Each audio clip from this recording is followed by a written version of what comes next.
അപ്പോൾ ഇന്നൊരു വ്യാഴാഴ്ചയാണ് കേട്ടോ. അപ്പോൾ ഞാൻ ആദ്യമായിട്ടൊന്ന് ചിക്കൻ കറി വെക്കാൻ കയറിയൊക്കെയാണ്. അപ്പോൾ ആദ്യമായിട്ട് വെക്കണോണ്ട് തന്നെ അതിൻ്റെ പേടിയും സന്തോഷവും എല്ലാം എൻ്റെ മുഖത്ത് കാണാമായിരുന്നു.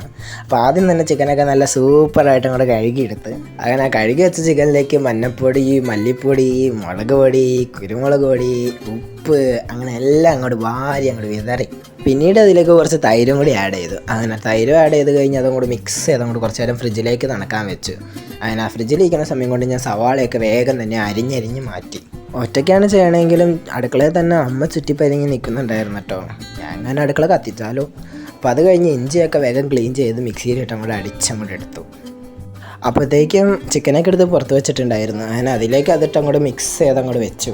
കയ്യിലിട്ട് ഇളക്കിയിട്ട് പറ്റാത്തതുകൊണ്ട് കൈയിട്ട് തന്നെ അങ്ങോട്ട് ഇളക്കി. അങ്ങനെ ഇളക്കി അങ്ങോട്ട് മിക്സ് ചെയ്ത് വെച്ചിട്ട് പാൻ അങ്ങോട്ട് വെച്ച് കത്തിച്ച് കുറച്ച് എണ്ണ ഒഴിച്ചു.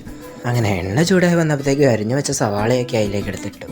സാധാരണ ആദ്യം ചെയ്യുന്നത് തെറ്റിയിട്ട് പിന്നെയല്ല ശരിയാക്കണേ. പക്ഷെ എൻ്റെ കാര്യത്തിൽ തിരിച്ചായിരുന്നു. ആദ്യമായിട്ട് സവാള മതിയാക്കുമെന്ന്, പിന്നിട്ട് ലേശം ഒന്ന് കരിഞ്ഞോന്നൊരു ഡൗട്ട്. അങ്ങനെ സവാളയൊക്കെ കോരി മാറ്റി കഴിഞ്ഞ് പട്ട, ഗ്രാമ്പൂ, ഏലക്ക, വിരിഞ്ചീരകമൊക്കെ പാനിലേക്ക് ഇട്ടു. ആ വീഡിയോ മാത്രമേ എവിടെ പോയെന്ന് എനിക്കൊരു പിടുത്തില്ല. അത് കഴിഞ്ഞ് ചിക്കനും ഇട്ട് അങ്ങോട്ട് ഇളക്കി അങ്ങോട്ട് കുറച്ച് നേരം അങ്ങോട്ട് വെച്ചു. അപ്പോഴത്തേക്ക് അവിടെ ഇരുന്ന പാത്രമൊക്കെ വേഗം കഴുകി വെക്കാമെന്ന് വിചാരിച്ചു. അതൊക്കെ കഴുകി. അപ്പോൾ തക്കാളി ഇട്ടില്ലെന്ന് മനസ്സിലായത്. പിന്നെ തക്കാളി വേഗം അരിഞ്ഞിട്ട് അങ്ങനെ ഇടക്കിടക്കായി 2-3 പ്രാവശ്യമൊക്കെ പോയി അതങ്ങോട്ട് ഇളക്കി അങ്ങോട്ട് വെച്ചു. അങ്ങനെ കുറച്ചൊക്കെ കഴിഞ്ഞപ്പോഴത്തേക്കും ഞാൻ ആ സവാള എടുത്ത് അങ്ങോട്ട് ഇട്ടു.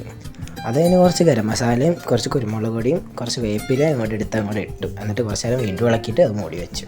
അതിന് കുറച്ച് നേരം കിച്ചൺ കൗണ്ടറിൽ കയറി എൻ്റെ കുറേ കോപ്രാവി ഉണ്ടായി. അതിന് ശേഷം ഞാൻ കറി ഒന്ന് ടേസ്റ്റ് ചെയ്ത് നോക്കി. ഒന്നും പറയാനില്ല, കുഴപ്പമുണ്ടായില്ല. പിന്നെ കുറച്ച് ഉപ്പിടാനുണ്ടായി. അത് വിട്ട് കഴിഞ്ഞ് 5 മിനിറ്റത്തേക്ക് അടച്ച് വെച്ചു. ഞാൻ 5 മിനിറ്റ് കഴിഞ്ഞ് നോക്കിയപ്പോൾ നല്ല ടേസ്റ്റ് ഉണ്ടായി. ഇതാണ് ഫൈനൽ ലുക്ക് കേട്ടോ.